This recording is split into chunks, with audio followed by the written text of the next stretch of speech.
Hi, Jason from Coastal Asbestos. Now, what is this sheeting? People get asked a lot, like what's going on with it?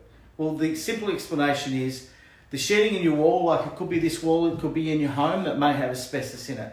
But it's what we call an asbestos containing material, or ACM. It's not pure asbestos. I think our industry, we call it asbestos sheeting, but it's not. It's asbestos containing material. The basic makeup of most of it that's in a board shape, whether it be a wall like this, or the ceiling, or the fencing, exterior linings, is basically sand, cement, water, and asbestos fibres. Now, typically, the asbestos fibres is between around about 15% in that sheeting. So it's not 100% pure asbestos. It's like if you're making a cake, it's like the chocolate chips, you know.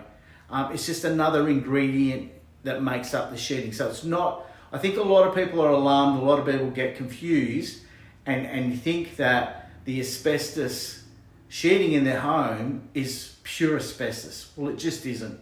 Vinyl flooring, backing on vinyl flooring can be very high, can be up to 90%, but we're just talking about sheeting today. There's other sheeting called low density board, or AIB, asbestos insulation board. Now that can have a higher percent and be mixed with other products. But today we're just talking about the sheeting, your roofing, wall cladding, and what we would call non-friable. So it's ACM, asbestos containing materials. But why asbestos?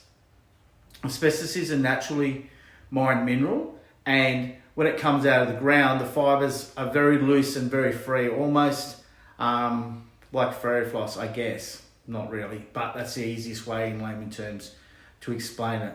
So those fibres have amazing properties. The asbestos was used in over 3,000 products for a very good reason. They are chemically inert, they're waterproof, they help with sound, they're heat proof, they're fireproof.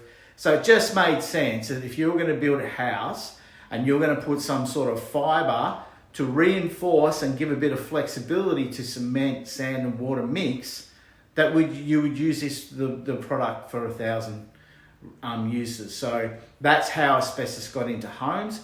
The other reason was it was cheap. So post-war Australia, post-World War II must have been, because it was about the 40s they started using it. They just found this amazing product and they whacked up our homes and it contained asbestos. And that's pretty much how they explain how it started. So I hope that gives you an insight into why there is asbestos in your house and why is asbestos used. Now the modern sheeting is actually, they've changed it for wood pulp, among other things. So the Fibro that you buy in Bunnings and the Fibro that's on your house, to look at once it's painted, you can't tell the difference. And that is why we say get it tested. The only way to know 100% is to get it tested. So if you think you might have fibro in your house, or you think you might have asbestos, or whatever you think it is, if it's a cement-based sheeting, you need to get it tested. That is the only way to know 100%. So I hope this video has helped you understand what the actual stuff in your house is, how it got there, and what are the risks in as far as, like if you hit the wall like that, there's no risk, It's only if this paint was abraded or cut or drilled or even water blasted that could release the fibres off the sheeting. So this wall here, I know it's not asbestos, it's in my office. It could very well be asbestos, and in this condition, it's as safe as. It's only when you're going to do a renovation or, put a PowerPoint in, even hanging a picture can be hazardous. So leave it alone, and if you have to do something to it, get it tested. And that's pretty much as simple as I can make it, and I hope that helps you out.